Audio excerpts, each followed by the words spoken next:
They say all is fair in love and war, but all is not fair. Why do the good die young? Why does evil prosper? In this series, love and war find their beginning. You knock these buildings down, we'll hear all of us. Birds literally dropped from the sky. But scientists warn the worst is yet to come. Only by knowing their past do we get clues as to how the story ends. Every night on the TV news is like a nature hike through the book of Revelation. This is only the beginning. Perhaps we need some outside universal threat to make us recognize this common bound. How quickly our differences worldwide would vanish if we were facing an alien threat from outside this world.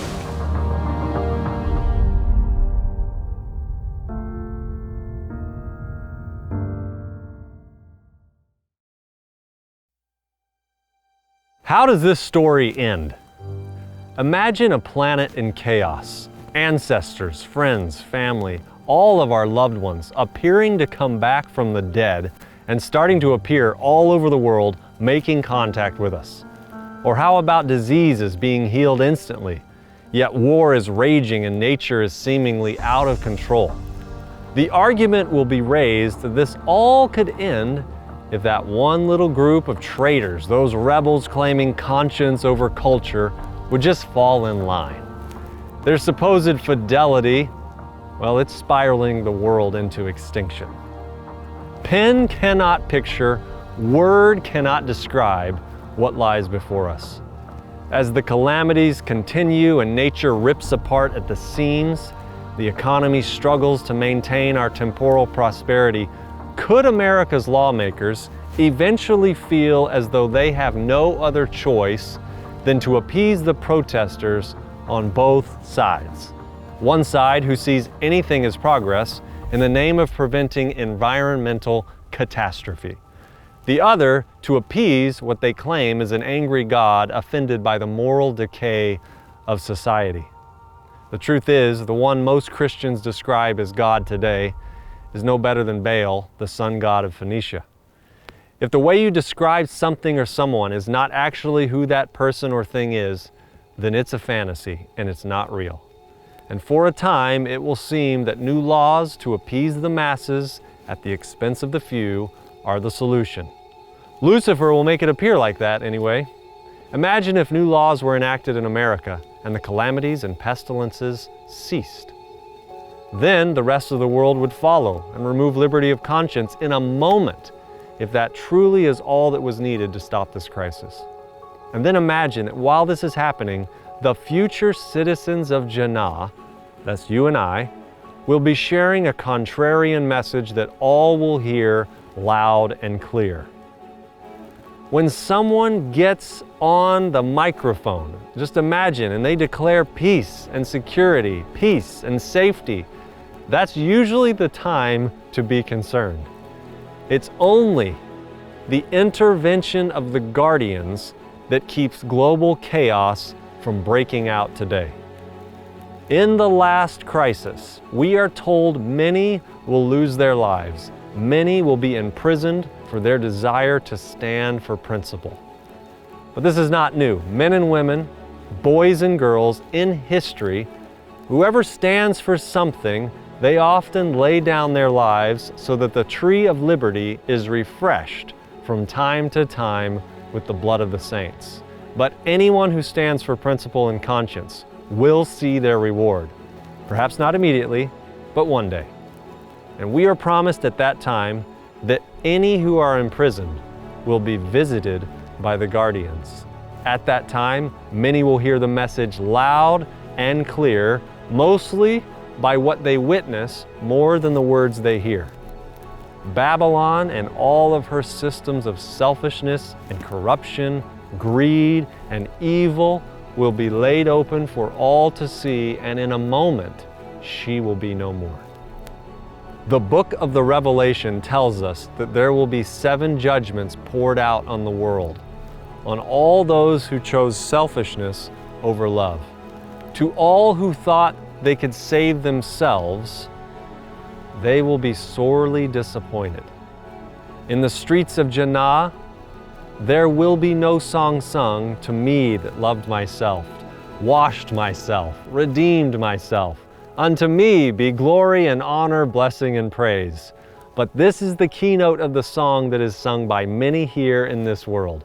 They do not know what it means to be meek and lowly in heart, and they do not mean to know this if they can avoid it. In light of the fact that so many claim the name of Christian and yet deny it in their actions, there's going to be some surprises in Jannah. There will be many who have never even heard the names of Yeshua or Jah. But these rescued ones have cherished the principles they learned in nature and from what was revealed to them, mostly through the revelation of dreams. Some will ask Yeshua when they meet him for the first time, "What are these wounds in your hands?" And the response from him will be, "Oh, I got these in the house of my friends." And once rescued from a planet in chaos, we're told we will live in the city of Jannah for 1,000 years. During that time, all will have the chance to ask the hard questions. Where's my friend, my son, my sister, my father, my husband, my wife, my boyfriend, my girlfriend? There we will make sense of all that has not made sense here. And then after that, we are told we will return to this earth. The city of Jannah will relocate to Earth 2.0. And when we return, we are told we will see the world in ruins. The cities that Lucifer destroyed, everything. Yeshua will raise the dead of all ages, but Lucifer will make it appear that he has been the one who raised them with his power. And Lucifer will marshal the armies of all the earth for one last battle. In this moment, he will not state who he is, yet he still is hiding behind a disguise. He will claim to be the prince, the rightful ruler of the world, that he is their redeemer, and he will now rescue them from the invaders who are coming in the golden city of Jannah. He points them to the millions around and how they clearly outnumber the fewer in the city. And then Lucifer will work miracles. The giants of old, the brilliance of ages gone by, all will be on display. Kings, generals who conquered nations, ambitious warriors whose approach made kingdoms tremble, all will be ready for battle. They pick up the train of thought that they had just before falling in battle.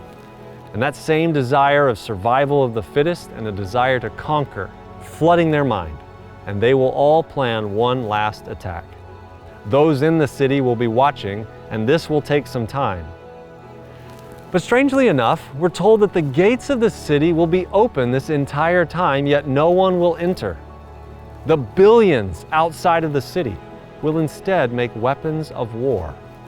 Generals will marshal all into companies and divisions, but then something will arrest their attention up in the sky. Like a panorama film, all will watch this story that I've been sharing with you, and it will be repeated. All will see the part that they acted. All will see when they made that decision to turn from love and accept selfishness and desire as their ruling principle. Yeshua will stand up and reveal those closest to the throne as those who were once the most zealous in the cause of Lucifer. The coronation of the King of all kings, Yeshua, takes place.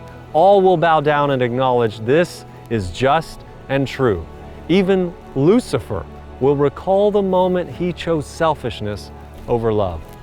Everyone from all ages will be watching this moment. Yeshua will then declare, "Behold, the purchase of my blood, for these I suffered, for these I died, that they might dwell in my presence throughout eternal ages." In this moment, millions will turn and look at their spiritual leaders. Many pastors, priests, imams, spiritual leaders who've misled them. And Lucifer believes that perhaps even now he can stir up a revolt, and as he attempts it, he's finally unmasked. All the earth turn on him, and in this moment it will all end at the mercy of Yeshua. After this moment, every tear will be wiped away. Those in the city will watch the earth be recreated, much more beautiful than ever before. We're told we will have a place in the city and a place on our own land outside of the city, with animals to love, not to eat, food to enjoy, friends to enjoy it with. If you like to travel now, imagine the destinations to explore, the food, the adventure. Every faculty will be developed, every capacity increased. The acquirement of knowledge will not weary the mind or exhaust the energies. There, the grandest enterprises may be carried forward, the loftiest aspirations reached, the highest ambitions realized, and still there will arise new heights to surmount, new wonders to admire, new truths to comprehend, fresh objects to call forth the powers of mind and soul and body. If you can find joy here, you will find it tenfold there. All you've ever dreamed of and yet been unsatisfied with here will be a reality there. That's the end of our story. Thank you for taking the time to watch and listen. I imagine you probably have some questions, at least I hope you do. And I just want to say thank you to everyone that made this possible and made it a reality. And they all did it for one reason, so I could ask you this question. If this is true, what does it mean to you? If this story is true, which side of this conflict do you currently find yourself on? Which side do you want to be found on? If what you've heard is even intriguing, I want to invite you to continue this journey, but if what you've heard is not for you, then at least you can better understand some of the ideas and concepts that are shaping world events and geopolitics today and perhaps tomorrow. If you have any questions, feel free to reach out to me. I'd be honored to answer your questions. I'm Jared, and I look forward to what awaits us.